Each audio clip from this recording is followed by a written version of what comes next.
Abra sua Bíblia, por favor, na carta aos Hebreus, capítulo de número 10. Carta aos Hebreus, capítulo de número 10. A carta aos Hebreus é impressionante.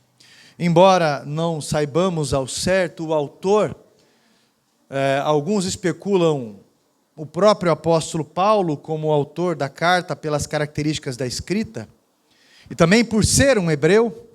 Outros especulam que foi Lucas, aquele que escreveu o evangelho de Lucas, que também era discípulo do apóstolo Paulo. Mas bem da verdade, nós não sabemos ao certo quem for. Só sabemos que quem escreveu o livro, a carta aos Hebreus, destaca-se principalmente sobre a fé. Inclusive, há uma galeria dos heróis da fé que servem de inspiração para todos nós, como referência. Hebreus capítulo 10, do versículo 35 ao versículo 39. Todos acharam? Olha só, diz assim a minha tradução: não abandoneis, não desistam, não abandoneis, portanto, a vossa confiança. Ela tem uma grande recompensa.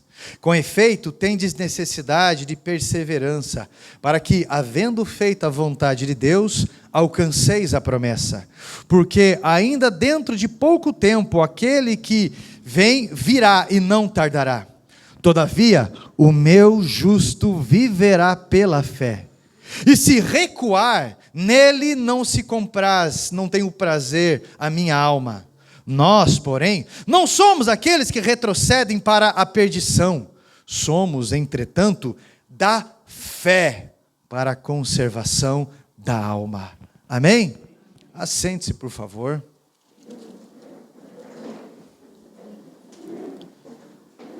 Eu lembro que há muitos anos, se não me engano, foi uma madrugada, e eu estava buscando Deus, realmente situações difíceis.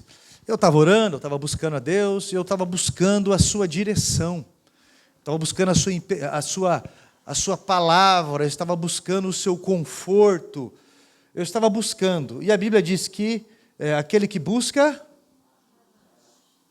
buscai, buscais, encontrareis, batei, bater, abrir-se-vos-á, né? Pedi, dar-se-vos-á. O próprio Deus fala assim, buscar-me-eis e me achareis quando me buscares todo o vosso coração, sua mente, essa sinceridade, essa honestidade. E Deus conforta, Deus nos educa. E Ele me respondeu em Hebreus 10, do 35 ao 39. E isso ficou tatuado no meu coração, isso ficou gravado na minha alma. E em várias situações da minha vida, eu lembro que Ele me respondeu, eu lembro que Ele me apacentou e que Ele me disse sobre a fé que eu tenho que ter para vencer. Eu destaquei hoje aqui o que Ele me lembrou esses dias, sobre esses 6 pontos. O primeiro ponto que eu tenho para observar sobre esse texto, esse contexto aqui do livro de Hebreus, que Deus falou comigo e fala com todos nós está pedindo uma resposta para Deus? Não desista. Simples assim, não desista.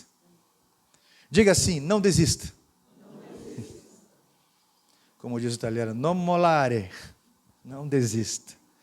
Hoje nós vivemos em um mundo em que muita gente desiste. Há muita propaganda. Então, se começa um casamento, se desiste rápido. Se começa um compromisso com Deus, desiste rápido. Começa a faculdade, começa um curso, começa uma terapia, começa qualquer coisa.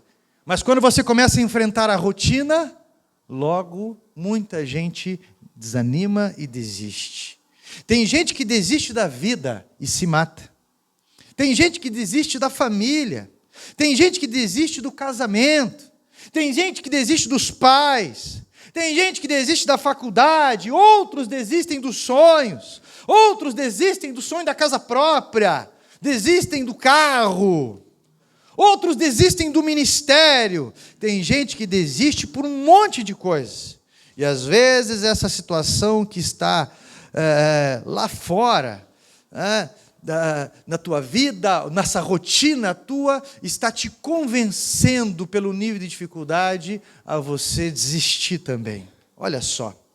Tem gente que, mesmo vindo na igreja, mesmo tendo um ritmo de fé na igreja, mesmo frequentando os cultos, depois dos cultos, depois de tudo isso, depois de vigília e tudo mais, às vezes a pessoa desiste também. Por exemplo, você vai escutar frases de pessoas: pastor, desde quando entrei na igreja, olha, faz 15, 20 anos que eu busco o batismo no Espírito Santo. Eu busco algo sobrenatural, faz 20 anos, a fulana de tal, o Beltrano ali, entrou faz 2 meses, é batizado no Espírito Santo, a vida do cara parece que, a vida dela, que incrível, está vendo um anjo, as situações tão incríveis na vida, e comigo nada. Bem, da verdade, a resistência, a frustração ao longo da caminhada, pode levar muita gente a um sentimento ou comportamento de inveja também, porque você começa a olhar a vida de outras pessoas e parece que está todo mundo avançando, todo mundo indo, e você não. Parece estar sendo deixado para trás. Tudo. Somente quando você vai para as redes sociais, você vê pessoas com tanta confiança nas redes sociais, incrível. Você vê pessoas ali dos passeios, a família, sorrisos, carrinho de mercado cheio. Você vê tanta coisa assim que você fica empolgado. Ou não? Não, né? Você fica achando várias vezes que a vida de todo mundo vai, menos a sua. Mas geralmente essas pessoas que ficam insistindo em postar alguma coisa, estão mostrando algo que realmente não estão vivendo. Pastor, eu estou 30 anos orando para um marido. Eu vou falar para você, essa igreja não tem homem, não. Meu irmão, não é assim. Deus está provando, Deus pode estar provando, ou Deus está educando. Tem que ver se você não bota medo. Não é? Tem que ver se você não bota medo. Então, você quer saber? Pastor, eu estou já há 22 anos orando para o meu marido aceitar Jesus, para o meu marido se converter, pastor. Quer saber? Quer salvar, salva. Não quer saber que vai para o inferno de uma vez. Já viu gente assim? Que pensa em desistir de tudo? Pensa. Outro ponto, segundo ponto. Primeiro ponto é, não desista. É a chamada de atenção que Deus tem para nós. Segundo ponto. Tem gente que desiste porque está velho. Quando eu falo está velho, eu não estou me referindo principalmente à idade. Tem pessoas de 40 anos que me procuram e falam, para mim já era. Tem jovem de 16 anos que me procura e fala, eu não vejo a hora de me aposentar. Mas o que eu digo assim, às vezes pessoas que estão há um tempo já numa rotina, se identificou ou não? Passou alguém pela tua cabeça? Pastor, olha, vou falar uma coisa, eu já acordo pensando em voltar para a cama, eu não vejo a hora de eu dormir. Eu já acordo assim, meu Deus, não vejo a hora de chegar do trabalho ou disso, para eu dormir de novo. Mas o que eu estou dizendo é de algumas pessoas que dizem assim, eu já fiz a minha história, eu já contribuí na vida, eu já fiz isso. Pastor, você não sabe aquele pastor que está há 10 anos numa igreja, desenvolveu qualquer trabalho, eu já fiz a minha parte, agora eu vou deixar para as outras pessoas, vou deixar para os mais jovens, aqueles que não têm experiência ainda, no casamento não rende mais nada, para contribuir para a sociedade, já não contribui mais nada, mas tem 40 anos, está achando que é velho. Isso é psicológico, meu irmão, isso é psicológico. Você lembra de Caleb na Bíblia? Ele tinha 45 anos, quando ele recebeu uma promessa de Deus. Ele e Josué foram ver a terra prometida, eles acreditaram. A promessa demorou 40 anos. Eu não sei quanto tempo que está esperando a tua promessa, mas demorou 40 anos. 40 anos. E de repente eles conquistaram, chegaram diante da terra. Josué, o general, chega para ele e fala, e aí, está pronto? Caleb está com 85 anos, com a espada na mão, e ele diz, eu tenho o mesmo ânimo daquela época, eu tenho a mesma virilidade daquela época, e eu quero as melhores terras, que são os da montanha. E o cara conquistou. pastor Agostinho Basso, da Quarta Igreja. Se eu não me engano, agora ele está com 84 anos. Quando ele estava com 80 ou 81, a esposa dele faleceu. Casou de novo. Casou de novo. Você está entendendo? Tem um homem que foi pioneiro num trabalho. Ele não é referência, não, em um monte de coisa.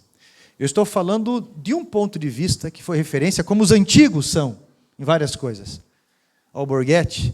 E eu lembro que aquele programa policial dele, eu fui criado assistindo aquilo, né? Era preto e branco ainda, era uma televisão que eu assistia, tinha marca de sangue do programa dele.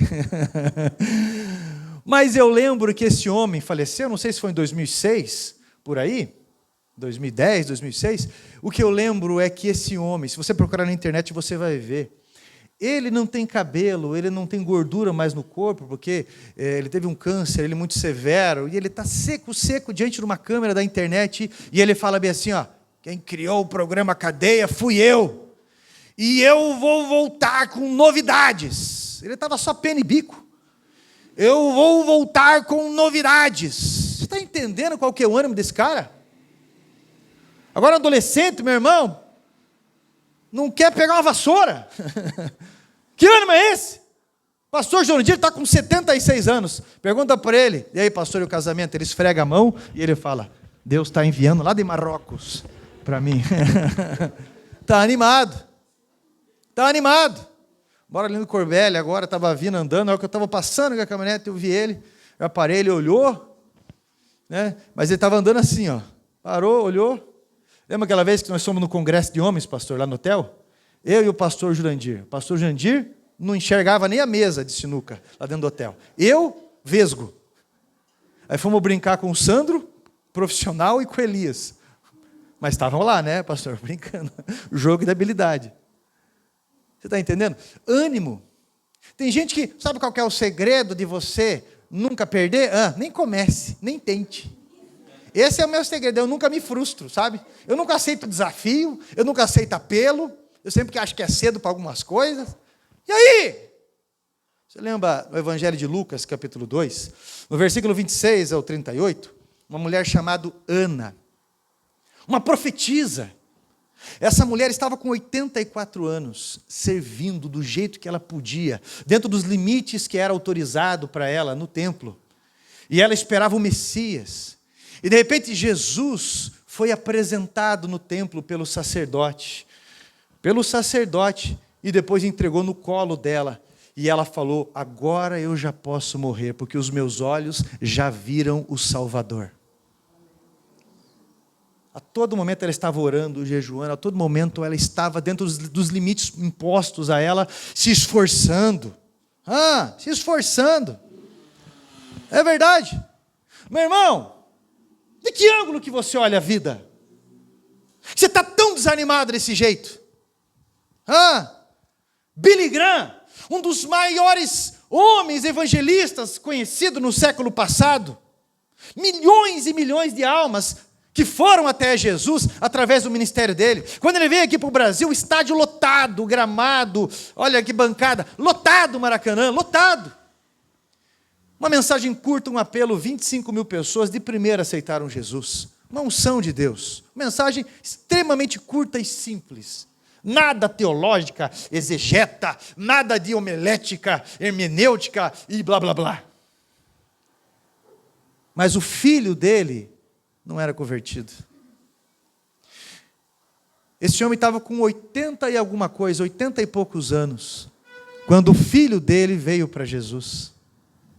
E em uma entrevista ele disse, de todas as almas que eu ganhei, para mim, a alma do meu filho foi a mais importante. Ele nunca desistiu. Já parou para pensar a intimidação que é o pregador? Tantos anos, tantos lugares, o espinho na carne que é, ele prega, as pessoas aceitam a Jesus, mas o filho dele contesta, não querem saber? A importância da insistência, a importância de você subir no altar, a importância de você entregar aquilo que você acredita, aquilo que Deus fala com você. Eu lembro quando eu cheguei para minha sogra, 54 anos, o Senhor recolheu ela, e tudo foi orquestrado para ela ir. E eu lembro que eu estava lá nos momentos próximos aos momentos finais dela, eu perguntei para ela, Sogra, o que você pensa? O que você me diz disso tudo? Porque ela foi uma das principais, no início, influenciadoras, no fato de eu decidir, comecei a ler a Bíblia e procurei uma igreja. Ela era muito do confronto. E ela falou assim, fiz assim com o ombro, filho, eu confesso a minha fé. Eu confesso a minha fé. Então, meu irmão, tem gente que desiste porque é muito difícil. Porém, nós vimos aqui o pastor Elomar, que ia para a morte, estava numa maca, indo para uma cirurgia que ninguém sobrevive, uma última tentativa. E ali, voltou a respirar sozinho, ficou sentado na maca e foi restituído à família, com as fotos, com as mensagens dos médicos. Nós vimos o pastor, tanto Fioravante como o pastor Manuel Dassa, homens que foram deixados para morrer de hanseníase, lepra. O pastor Fioravante já não tinha os dedos mais. Quando ele ia pregar nas igrejas, porque eu conhecia, ele falava, o meu nome é Carlos Eduardo, para quem não sabe, ele olhava para mim e falava assim, com o microfoninho assim, o toquinho dos dedos, ele falava assim, eu falei, pastor, quando que o senhor vai pregar lá na igreja? Ele fala, Eduardo, agenda para agosto, Eduardo. Chegava agosto, ele nunca podia. É agosto de Deus. Era um evangelista. Mas o homem que foi colocado para morrer, estava só o toco. E ainda assim crendo em Deus, e o Senhor o curou dali. Você está entendendo? Então, meu irmão, não desista. Por mais que esteja difícil a situação, permaneça com um posicionamento de fé, porque Deus colocou algo no teu coração que ninguém consegue tirar. Terceiro ponto. Tem gente que desiste porque foi negligenciado por alguém, negligenciado na sociedade, negligenciado em uma igreja. O pastor passou do meu lado e nem me cumprimentou, nem me apresentou. Quer saber, pastor? Quer saber de uma coisa? Eu não volto mais. Quer saber, meu irmão? Ei, o meu marido, a minha esposa faz bico, eu vou falar uma coisa para você, eu não quero mais saber disso. Quer saber? O meu patrão pediu para eu ficar depois do horário hoje e varrer. Eu desisto! Sabe aquela pessoa que não para emprego nenhum? Eu não estou aqui para passar humilhação, passar vassoura. Da onde que eu fiz faculdade para isso? Meu irmão, tem gente que é manhoso, manhosa. Olha para cá. Você conhece algum manhoso ou não? Ou manhosa? Conhece ou não? Por que você está olhando para mim desse jeito? Você sabe que é você? Tem gente que é dengoso. Conhece algum dengoso, uma dengosa? Conhece que quer ganhar as coisas na manha? Na malandragem? Manhoso, manhosa, dengoso, dengosa. Eu lembro uma vez que eu tenho 3 filhos homens, e um deles tinha 6 anos. Daí apareceu uma infecção. E aquilo agravou, era um machucadinho, e daí virou uma infecção. Quando nós vimos aquilo, não, vamos lá para o pronto-socorro, vamos, já era. Para quem não sabe, o pus de uma infecção, ele é 100% bactéria. Por isso que tem que espremer aquilo. Aquele pus, aquela coisa branca que está ali, não é maionese. Aquilo ali é 100% bactéria. Eu sei que deu fome em alguns, mas é 100% bactéria. E se aquilo, de repente, entrar na corrente sanguínea, da infecção generalizada. O risco de vida é absurdo. Você está entendendo? Então a gente levou ele no pronto-socorro. Quando a gente chegou lá, ele não queria deixar o médico mexer. O médico foi mexer, mas ele fez um escarcéu, ele gritava, como se alguém estivesse enfiando uma faca nele, várias vezes. Berrava, suava de pavor, ele estava sendo muito verdadeiro. E qualquer pai ou mãe se compadece, a Gleice nem entrou. E ele olhava para mim e falava, pai, me ajuda por favor, pai, só você, pai, por favor. E eu tinha que segurar ele ainda. E o médico espremendo aquilo. Aí terminou e limpou. Tempos mais tarde, você conhece a história de quem tem rotina na igreja? Eu tive uma pedra no rim que rasgou o meu canal da ureteia. Tem o rim, tem o canal da ureteia que leva para a bexiga. A pedra pontuda entrou no canal da ureteia e rasgou. Aquilo deu uma infecção perigosíssima. A urina não descia, ainda, além de estufar o rim, ali, ela rachou. Então estourou aquela casca de nervo. A dor era absurda. Absurda. Minha pressão foi lá em cima, não parava de vomitar, internado, aquela folia toda que alguns já conhecem aqui e sabem que o inferno deve ser feito de pedra no rim e bezetacil. Né? Que dor terrível! Que dor terrível! E você resiste à dor igual os gaúchos raiz, né? E eu lembro que eu estava 3 dias ali, eu falei, Buscopan é o que me ajuda, o Buscopan composto. Aquele outro lá, morfina, não adianta nada para mim. E estavam aplicando os 2. Daí uma hora que eu estava meio envergado, eu levantei e falei, quer saber, já que o negócio está azedo mesmo, se for, vou fazer valer a pena. Eu fui e comecei a orar por pessoas ali, conversava com um. Eu sei que teve uma enfermeira ali que chorou bastante, não saiu do meu box, e daí se reconciliou e tudo mais. Fazia 13 anos que era amante de um médico, deixou tudo. Um outro rapazinho que tinha tentado suicídio, 16 anos, conversei com ele, decidiu procurar uma igreja, lá em São José dos Pinhais, esse rapazinho, e foi a 5ª pessoa, sumiu a dor em mim. Né? Eu fui curado ali por Deus, de verdade, fui curado porque a ecografia mostrou a pedra, e depois fomos fazer uma ultrassonografia para ver se ia fazer cirurgia ou não, já não tinha mais nada. Mas o que eu quero destacar para você é que eu tinha uma baita de uma dor séria, com risco e tudo mais, e eu não chorei. Eu não fiz escândalo. É só aquele...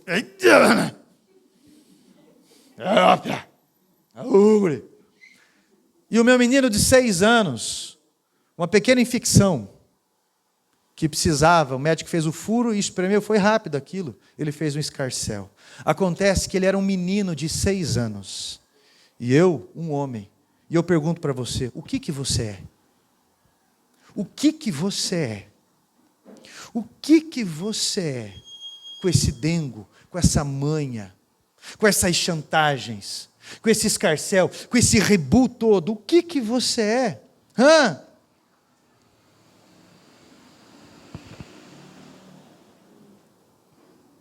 O que você quer? Quando vem a luta, você aguenta? Ou você esperneia? Ou você desiste? Ou você ameaça desistir?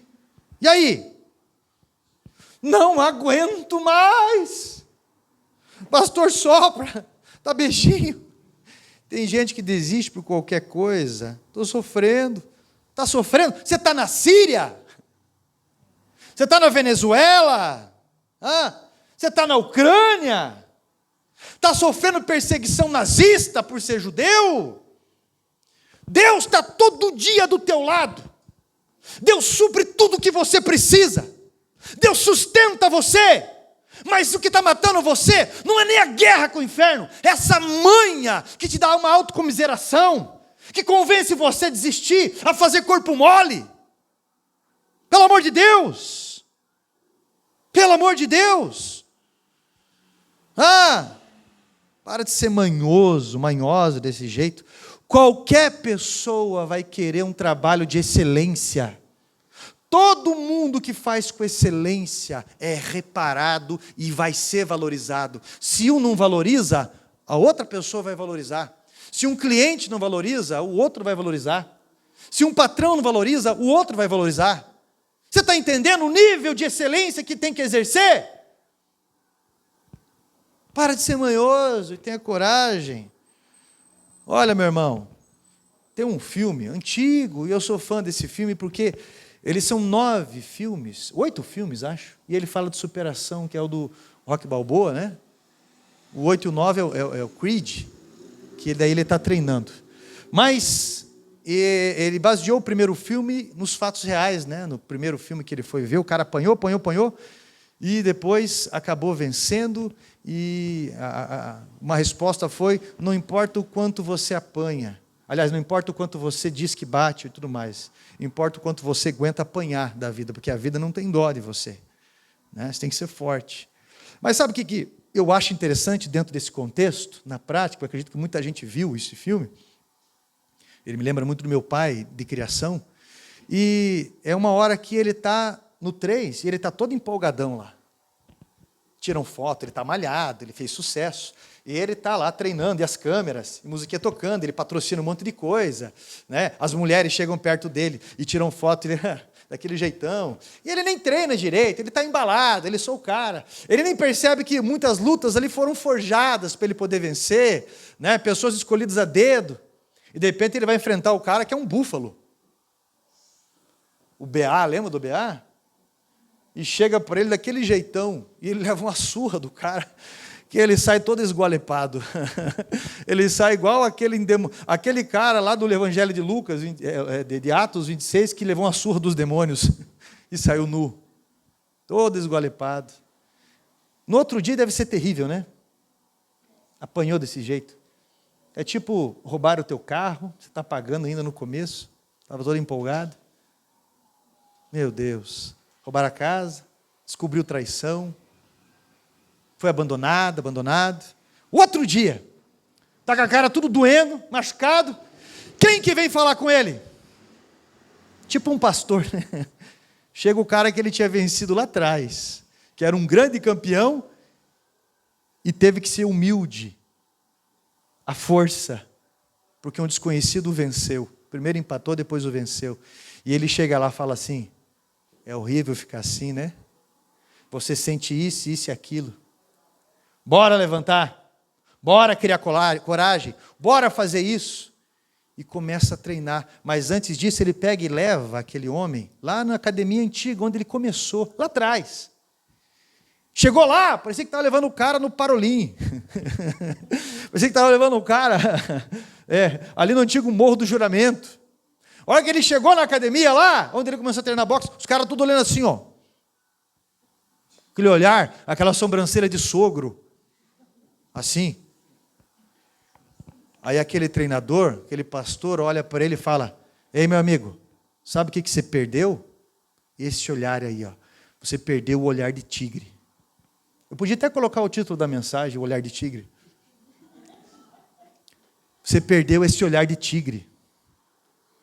Ei, você pegava na picareta, rapaz, pegava na pá, trabalhava igual mulher, você era confiante, se cuidava.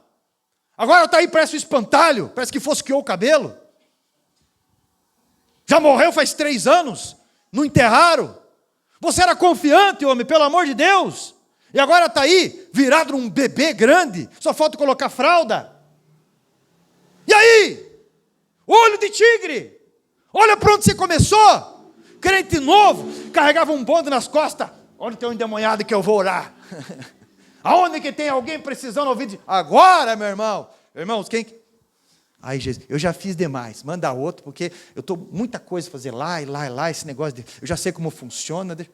E começa a fazer igual Adão, se esconder atrás da moita. Olho de tigre!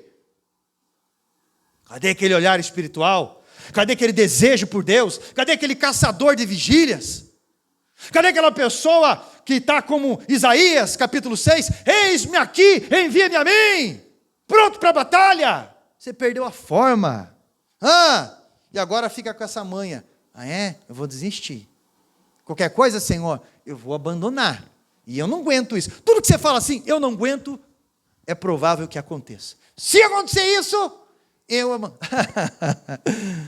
Meu irmão, vigia. Olha o que Jó falou no livro de Jó. Aquilo que eu mais temia me aconteceu. Meu irmão, nós não somos daqueles que retrocedem. Nós somos da fé. Esse é o título da mensagem. Nós somos da fé. Deus vai abrir uma porta, Deus vai resolver, Deus vai trazer uma boa notícia, maior aquele que está em nós do que aquele que está no mundo. Sem passar aperto, sem ter em abundância, porque eu posso todas as coisas naquele que me fortalece. Filipenses 2, 10 e 11. Você está entendendo? A carta de João diz assim: essa é a vitória que vence o mundo, a nossa fé. A nossa fé. Meu irmão, eu vou falar uma coisa para vocês. Quando eu assumi a igreja aqui, além de nós estarmos numa situação bem complicada, quem que vai dar moral para um menino de 21 anos? E quem que vai dar moral para uma igreja no Sabará? E quem vai dar moral? É a 5ª vez que estavam tentando abrir a igreja. A 5ª vez que estavam reabrindo para tentar continuar o trabalho. Não foi feita nem auditoria administrativamente para eu poder assumir, nem nada disso. E ainda para ajudar, tinha pessoas que chegavam de carro ali e falavam: aí já era, você não entendeu ainda? Vamos para lá. E ainda no final do culto tinha pessoas de outras igrejas que chegavam na porta: está devendo uma visita para nós, você vai para lá. Olha, meu irmão, eu lembro num dia que Deus falou comigo, e eu disse isso para a igreja. Eu sei que muita gente, nem tinha muita gente, mas algumas pessoas não acreditaram, boa parte, porque acho que fala de petulância. E eu levantei a mão e eu falei assim: nós vamos construir uma catedral para Jesus nesse lugar. Deus falou comigo, nós vamos reeducar, nós vamos mandar missionários pelo mundo. Nós vamos fazer isso para Jesus. Porque onde abundou o pecado, superabundou a graça. Porque pode vir alguma coisa de Belém, pode vir alguma coisa boa de Belém, de lá veio o Salvador. No lugar que menos esperava, vai ser a 5ª Catedral Quadrangular de Curitiba. São 156 templos quadrangulares em Curitiba. São 4 catedrais em Curitiba, a 10ª igreja, a 1ª, a 3ª e a 4ª igreja. E a nossa foi pago sexta-feira já. Sexta-feira agora foi pago pré-moldado ali, 20 por 25, 7,9 de altura e mais 180 metros de laje, no terreno da igreja. São 60 dias para eles colocarem o pré-moldado já com a telha, já com o telhado. E depois o próximo passo vai ser as placas ao redor e tudo mais. Mas tudo isso é por Deus. Tudo isso é por Deus. Quando eu falo essas coisas para você, porque nós não somos daqueles que retrocedem. Nós somos da fé. Nós somos daqueles que perseveram. Quando a gente estava pagando o terreno, tudo em nome da igreja, certinho, escriturado, registrado. Quando a gente estava pagando, por último a gente estava pagando 8 mil. Eu pensei, meu Deus, é muita coisa. 8 mil. E quando a gente terminou de pagar, a gente pensa assim: graças a Deus vai sobrar 8 mil. Sobra nada. Sobra nada. Sem desafio não tem provisão. É assim na tua vida, é assim na minha vida. Sem desafio não tem provisão. A pessoa termina de pagar o carro e pensa: agora vai sobrar um tanto, agora vai... Termina de pagar a casa, agora vai sobrar um tanto, agora vou poder... Sem desafio não tem provisão. Meu irmão, não desista, porque quem alcança a promessa é quem não desiste, por mais difícil que seja. 4º ponto. Mas tem gente que desiste porque é muito difícil. É muito difícil. Eu penso em Deus me recolher só depois de deixar um legado. Só depois de deixar um legado, um quartel-general do reino de Deus aqui na terra. Pastores fortes, líderes valentes, uma igreja que tenha fé para mudar a realidade por onde passa. Por onde passa. Tá? Então, tem muita gente, o problema da pessoa às vezes manhosa, dengosa, que fala: venha o teu reino e seja feita a minha vontade. O cenário ele está sendo montado para grandes coisas, mas não esqueça que a guerra sempre cerca o surgimento de um milagre. A pastora Lourdes está aí hoje, né? Eu vi ela. Está lá, máscara. Eu lembro no começo que ela chegou aqui, chorou, e ela falou que ela tinha tido um sonho, que ela viu a casa dela do lado da igreja construída. Eu falei: a tua família vai vir para Jesus. Até o marido dela já aceitou Jesus, não é? Membram, ajudam e tudo mais. Demais são desafios cristãos que cada um enfrenta. Quantos aqui, quantas pessoas, né, meus irmãos? Então, olha, meus irmãos, eu vi um vídeo esses dias atrás, de um furacão que teve lá na África, levantando cadeira, levou a tenda, e os irmãos lá, pulando, louvando, entregando o culto para Deus, menos cadeira sendo arrastada, esculhambado, tudo, eles louvando a Deus. Eu vi um outro vídeo, na Ucrânia, o telhado de uma igreja cedeu por causa dos mísseis, né? Acho que os resquícios de alguma coisa, mas o telhado... E o pastor tocando o violão, louvando a Deus. E outros irmãos reunidos também, louvando a Deus. Agora tem gente que desiste à toa. Por qualquer problema desanima. Por qualquer problema sai da igreja, abandona a fé. Por qualquer problema. Eu lembro uma vez, quando eu era da 10ª igreja, acho que foi em 2000. Estava tendo um probleminha no banheiro da 10ª. Para quem não sabe, a igreja é grande. Geralmente é aquela gurizada que acha que aquilo que é público não tem dono, não vai ser descoberto. Aí pensa que a igreja é pública também. Já faz isso na escola, e daí na igreja também. E aí, estavam arrancando aquele miolo do papel higiênico, levando o papel higiênico embora, molhando o papel higiênico, de arte. O que o pastor Rogério fez? Isso é administração. Falou: vamos fazer um teste, fica um diácono em cada porta, dos homens, das mulheres, com papel higiênico. Alfredo, Quando uma pessoa for, irmão, vai precisar do papel? A pessoa entra, só para fazer um teste. Saiu uma galerinha de gente da igreja, de onde já se viu, porque eu sou dizimista nesse lugar, não papel higiênico. Administração, não sabe o que está acontecendo.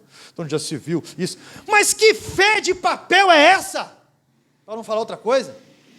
Que fé de papel que é essa? Que sai da igreja e abandona tudo por causa de papel higiênico. Está entendendo o nível de algumas pessoas? Meu irmão, pelo amor de Deus. Deus quer construir uma história incrível na tua vida e você gasta muito tempo com essa autocomiseração. Eu lembro uma vez assistindo a São Silvestre, sabe aquela que acontece no final do ano, né? A corrida no final do ano. E tinha um homem que me chamou a atenção, porque era um senhor já com cabelo grisalho, e ele teve um AVC. Então ele corria torto assim, ó. Ele corria assim, ó. Né? E o repórter, né? São vários repórteres que tem ali, correu e ele estava por último, aquele homem ali. E aquele repórter da Globo chegou ali e falou: o senhor corre todo ano? Por que o senhor corre todo ano se o senhor chega por último? Falou para ele. E ele: eu? Chegar por último? O último é quem tem duas pernas boas e não corre. Ele não desistiu. Ele não desistiu. E tem muita gente que vai desistir de tudo. Meu irmão, não desista do teu país. Não desista da tua fé. Não desista da tua família. Aquele que é poderoso, ele está contigo. E a vitória vem para aquela pessoa que não desiste. Eu aprendi ao longo da caminhada aí que tudo é fase. Tanto boa quanto ruim. Mas é fase, meu irmão. Fase. E essas dificuldades todas, essas situações todas, elas vão construindo a qualidade da nossa fé. Pare de ser dramático desse jeito. Pare de ser dramática. Tá? Não empurra a tua família para outros, não. Não empurra a tua profissão para outros, não. Porque muita gente queria ter essa habilidade, essa qualificação que você tem. Não empurre seu ministério para outros, não. Pare de ficar fazendo esse tipo de coisa. Não empurre o seu filho para outros cuidarem, não. Pelo amor de Deus. Porque Hebreus 10 vai dizer que nós não somos daqueles que desistem, nós somos da fé. Quinto ponto, somos da fé. Olha, eu tenho um aluno, até quando eu vi o senhor aqui, eu imaginei que era ele. Daí eu falei: parece, mas não é. O nome dele é Marcelo Cachuba. Alguém lembra do Marcelo Cachuba aqui ou não? Aí, tem uns que lembram. De manhã eu perguntei, estava cheia a igreja de manhã, mas ninguém conhecia ele. Aliás, o Wilson lembrou dele, estava na porta. E o Marcelo Cachuba me chamou a atenção. Ele foi aluno meu 3 anos de teologia. Hoje ele deve estar com uns 60 e alguma coisa. Na época ele devia ter 50 anos, mais ou menos. E esse homem, ele era morador de rua, ali no Caiuá. Por anos ele foi morador de rua. E a família dele, filho dele, traficavam lá no Trindade. E ele falou uma vez para mim que o filho dele andava armado, que ia acabar morrendo, porque as situações eram terríveis, eram 2 pistolas. Ele falou: um dia eu fui assim também. Mas o Marcelo Cachuba, ele ficava ali ao redor do posto Pelanda, naquela situação. Cargas d'água, um dia, de alguma forma, Deus se revela a ele, um evangelista, alguém. E ele vai para a casa de recuperação, lá do pastor Marcos, que a gente ajudou 8 anos, a comunidade terapêutica lá do pastor Marcos. Ele foi, ele concluiu ali a cura dele, né, os 9 meses, e depois ele viu o anúncio do ITQ, ele entrou na teologia, né, no ITQ, ele fez os 3 anos, aquele homem começou a trabalhar numa loja de carro de um pastor ali na Pedro Gusso, vendendo carros e coisa e tal. Depois esse homem casou, e esses tempos atrás eu estava lá na praia, no Pontal do Paraná, e eu vi ele todo faceiro. Olha quantos anos isso faz. Ele todo faceiro, com a barriga assim, passeando com a donzela dele do lado, faceiro, como diz o curitibano, se mitidando, desse jeito, né? para lá e para cá, assim, feliz da vida e tudo mais. Sabe por quê? Porque nós somos da fé. Porque a fé fez esse homem superar uma série de coisas do seu passado e se perdoar também. E ele veio falar comigo lá no ITQ uma vez: pastor, meu filho está com as duas armas, rapaz, eu não sei o que eu faço. E eu lembro que eu falei assim: olha, meu irmão, a oração, Deus alcança onde nós não alcançamos. E o filho dele hoje serve a Jesus também. Está entendendo? Serve a Jesus também, porque nós somos da fé. Olha a revolução de vida desse homem. Está entendendo? Hoje nós estávamos almoçando lá em casa, eu, a Gleice e os meninos. Daí tocou uma música em alguma coisa ali. Daí eu falei: ó, esse aí é aquelas, assim, de faculdade, porque a faculdade tem desconstruído a moral de muitas pessoas. Falei: isso aí é aquelas ideias, olha lá, aposto que é assim, e brinquei. Os três, mais velho está na faculdade, o do meio está entrando na faculdade, o outro está tomado a algumas áreas ali. E nós somos os retrógrados, em vários pontos, nós somos os opressores, e uma série de coisas. Daí eles olharam para mim e falou assim, um falou assim: o Ed é alguma igreja. Eu falei: olha, podia ser. Às vezes a mãe levou, o pai levou para a igreja, quando chegou na adolescência desviou e fez isso aí. Mas quando chegar nos 30, vai estar tomando uma carga de remédio tarja preta, e daí vai reconhecer e vai para a igreja. Vai aceitar Jesus. E daí talvez o filho faça isso com eles. Aí um olhou, falou assim: mas não são os pais que refletem os filhos e coisa e tal? Eu falei: até uma idade. Até uma idade, com certeza. Depois, existe uma coisa chamada influência social, que vai trazer experiências que vai fazer você escolher isso. Vai fazer você escolher e tirar a prova real. A melhor vida é a vida com Deus. A melhor vida é a vida com Deus. Nós não recuamos porque nós somos da fé. Somos da fé. Não tenha dúvida a respeito disso. Assim como o Marcelo Cachuba e tantos outros, meu irmão. Olha só, isso é muito importante. Basta você perseverar. A vitória, ela vem para quem persevera até o fim. Deus se agrada de quem persevera. Se você continuar no ritmo de fé, eu garanto que a sua vitória, ela vai chegar. Seja ela qual for, porque Deus transforma realidades incríveis, realidades absurdas, Deus transforma. Então não perca a sua bênção. Você lembra de Esaú? Como é difícil lidar com gente dramática, né? Eu tenho pegado muito no pé com relação geral isso daí, e me sondado também. Como é difícil lidar com gente dramática. Esaú, ele foi para a caça. Quando ele voltou, Jacó estava lá, de boa, do lar. De repente, ele fala para Jacó assim: eu estou morrendo de fome. Ele não estava morrendo. Ele está exagerando. Se você me fizer um prato de lentilhas, aí um guisado, acompanhando e tudo mais, eu vendo para você o direito da minha primogenitura. Jacó era oportunista, aquele que agarra. Mas você está entendendo o drama, o exagero? Ele trocou uma bênção, ele trocou tudo isso, o direito de primogenitura, para quem não sabe, se o pai tivesse 10 filhos, 50% de tudo que o pai tinha ia para o filho mais velho. Os outros 50% os filhos dividiam. Era assim que era. Mas ele trocou isso por um prato de lentilha por causa de drama, por causa de manha. Você está entendendo? Olha só. Quem não valoriza, perde para quem valoriza. E eu penso assim, olhando o ministério hoje, eu penso: como que não enxergaram a bênção de Deus ali? Todas as pessoas que passaram. Teve um pastor que veio pregar aqui, eu nem sabia que ele tinha aberto o quadrangular aqui no bairro, e ele veio pregar, e daí quando eu trouxe ele para pregar de novo, ele falou: sabia que eu já abri igreja aqui no quadrangular? Primeiro foi Ismaelzinho, depois saiu, passou para esse pastor, depois passou para Ismaelzinho, depois fechou, daí depois veio o pastor Ismael Figueiredo, depois a pastora Ivanilde, daí eu. A igreja foi aberta 5 vezes com 4 pastores, aliás, eu fui o 5º. Mas ele falou para mim assim, que ele deu continuidade, por 3 meses ele saiu, e ele disse bem assim: esse lugar não vai para frente não, esse lugar não tem jeito não. Mas quando eu cheguei aqui a primeira vez que eu vim trazer uma mensagem, a primeira vez que eu vim, eu olhei e eu pensei comigo, que povo abençoado, que povo incrível, que lugar, com certeza Deus tem um plano neste lugar. Sabe quando você está sem família e você chega em um lugar, eles estão participando de uma refeição incrível? E todo mundo ali, sabe aquele monte de gente italiano que fala alto? Não, molare! Sabe, já ouviu falar em libras? Como que é libras em italiano? É só assim? E todo mundo só assim? Tudo que vai falar é só assim?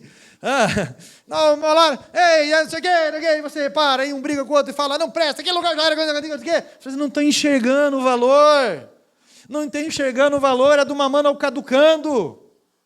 De olhar para algumas pessoas e falar, isso aí é pedra bruta. É só lapidar, porque tem uma pedra preciosa aí. Quantos assim? Quantos? Nós não somos daqueles que retrocedem, nós somos daqueles que perseveram para a conservação da alma. Você não afundou ainda, sabe por quê? Porque você não parou de nadar. Por mais que esteja cansado, com cãibra na perna, por mais que esteja doendo alguma coisa, reclamando, mas você está nadando. Você já ouviu falar sobre as legiões romanas? Quem gosta de estudar aí sobre história, os camaradas ficavam às vezes 7 anos no campo de batalha. Imagine, 7 anos sem voltar para casa. Batalhas, sangue, coisas absurdas, longe da família e tudo mais. Quando eles voltavam, eles não entravam direto na cidade de Roma, eles ficavam para o lado de fora. O general chegava para César e falava, ave César, conquistamos, avançamos, blá, blá, blá. E daí, César, não, eles não vão entrar aqui assim não. Por quê? Porque aquela caneleira deles, que estava bonitinho, agora estava tudo arrebentado. Aquela crina de galo que usava aqui em cima, que saiu vermelhinha, aquela pluma bonitinha, agora estava toda esgualepada. Aquela armadura que estava polida, agora está fosca, parece de madeira, algumas coisas enferrujaram. Um com o olho vazado, o outro sem a mão, o outro sem um pedaço da perna, magoados pelas coisas que viram no campo de batalha, traumatizados porque perderam amigos. Então César mandava dar uma boa refeição por eles, mandava dar armadura nova para todos eles, polida, aquela padrão FIFA. E de repente mandava avisar toda a cidade ficava na porta ali, fazia aquele corredor e ficavam ali para recebê-los. Então abria-se os portões e eles entravam ali com toda aquela glória, eles entravam naquele lugar ali e o povo, meu irmão, olha, os elogiava e tudo mais, porque parecia que tudo aquilo que eles tinham passado havia sumido. Quando você alcança o objetivo, quando você alcança a promessa. Quando você alcança a promessa, uma mãe que ganha um filho de parto normal mesmo, ou pode ser cesárea, que geralmente cesárea não tem dor, assim, tem o perigo que é muito grande, anestesia, aquela coisa, mas o parto normal é aquela dor, é aquele berreiro, dependendo da situação, e de repente a criança nasce, diz que quando passa o ombro é mais fácil, né, vira um sabonete, mas até, olha, tem uns aí que de pirona tem que ser uns 5 litros, imagina que para nascer, vira a mãe do avesso, né? Mas de repente, quando a mãe segura a criança nos braços, ela esquece de toda a dor. Ela esquece de tudo. Porque ela está com a promessa nos braços, está olhando para a promessa. Ela chora, ela fala com o bebê. Ela esquece que estão remendando ela, e seja o que for. Você está entendendo? Você que é mãe sabe do que eu estou falando. Quando aquele povo chegava das batalhas, e tinha todo aquele elogio, agora vai lá o papai, mãe, pai! 7 anos depois, o piá está grande já. E a mãe contando história, e a felicidade e tudo mais. Você já parou para pensar como que vai ser no céu? Vinde benditos do meu Pai para o reino que eu vos tenho preparado. Você foi fiel no pouco, e no muito será colocado. Já viu uma maratona como é que é, meu irmão? Em uma certa altura, principalmente aqueles triatletas, né, que começam nadando, depois em bicicleta, depois a corrida. Acho que essa é a ordem, se eu não estou enganado. Mas chega uma certa altura que eles colocam mesas E o camarada vai correndo, ele vai pegando aqueles copinhos de água que eles vão deixando naquelas mesas, ele joga na cabeça, toma um pouco e tudo mais. Mas eles continuam correndo. E nós somos assim também. A gente só precisa se reconfigurar, a gente só precisa, meu irmão, se renovar, se animar, olhar, como diz lá Jeremias, no livro de Lamentações, capítulo 3, quero trazer à memória aquilo que me dá esperança. No meio de tudo aquilo ele confessa, eu quero trazer à memória aquilo que me dá esperança, para continuar. Sexto e último ponto. Você deve ter pensado, ai, graças a Deus. Precisamos aprender sempre em nos renovar. Não desistir, mas renovar. Nós somos feitos para aprender. Nós somos feitos para desenvolver. Nós somos feitos, meu irmão, para isso, para avançar. A rotina ela vai fazer parte, mas quando você estaciona na rotina, as coisas perdem o sentido. Estacionou no ministério, as coisas perdem o sentido. Estacionou no casamento, as coisas perdem o sentido. Estacionou financeiramente, as coisas perdem o sentido. O desânimo vem. Esse tempo atrás, eu conversando com um empresário, ele me disse assim, sabe, rapaz, eu estou abrindo aqui a porta da loja de cabeça baixa, desanimado, não tenho vontade. Falta renovo, falta renovo. Lá no céu, quem vai chegar é quem não desistiu. Não é quem chega primeiro, não, é quem não desistiu. Renove, meu irmão, faça de um jeito novo. Você precisa mudar. Olhe de um ângulo de um campeão. Olho de tigre. Olhe do ângulo de quem venceu. Olhe como um vencedor. Seja consciente até o dia da colheita, porque você é filho de Deus. E Ele não se agrada de quem desiste. Então, meu irmão, para de ser turrão. Para de ser orgulhoso. Já parou para pensar que Deus resiste aos soberbos? Já parou para pensar que você pode estar sendo soberbo, orgulhoso, orgulhosa, soberba? Já parou para pensar que Deus está educando, reeducando em alguma situação? Porque você é resistente não a um pastor, você é resistente a Deus. Já parou para pensar nisso? Quando é feito um apelo, um chamado, você não confia em Deus? É hora de mudanças que edificam. Você pensou em desistir? Na verdade, você precisa de uma armadura nova. Você precisa renovar a tua visão. Você precisa apresentar diante do altar de Deus para que você tenha respostas. Hoje você fará um pacto com a tua alma diante de Deus, de não desistir, de resistir, de avançar. Eu não sei o que está passando, mas olha para cá. Você é um privilegiado, simplesmente por ter o que lutar. Ter pelo que lutar.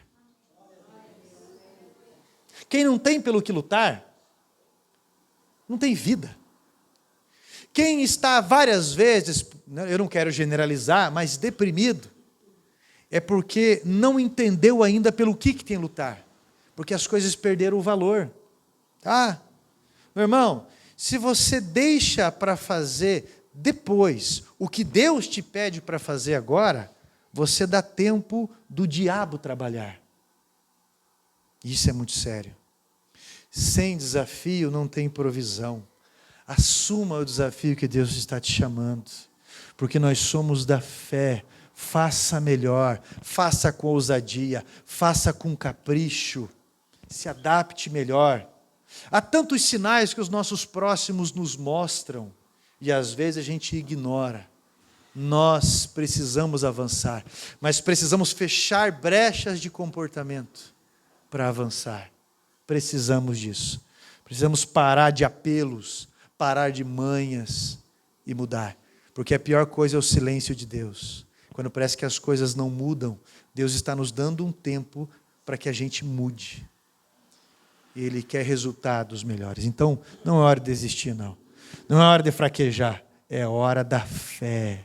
E o capítulo 11 vai mostrar uma galeria dos heróis da fé. que creram em Deus. E as circunstâncias desses homens mudaram no ângulo de 180 graus. Para você ter uma ideia, um homem, José, saiu da prisão, que foi esquecido, e se tornou governador no Egito. Quanta coisa pode acontecer de alguém esquecido, simplesmente do nada as coisas acontecer. Porque é Deus que efetua o operar, é Deus que age, é Deus que abre portas e é Deus que fecha portas. Do nada pode vir um telefonema, uma reunião, uma herança para você. Do nada, eu não vi ninguém falando amém. Do nada, do nada eu já vi pessoas sendo curadas, foram colocadas para morrer. Do nada, meu irmão, mas do tudo. Porque milagre é uma resposta de posicionamento. Milagre não é um acidente, no céu não tem acidente. Milagre é uma resposta de um posicionamento de fé, que Deus honra.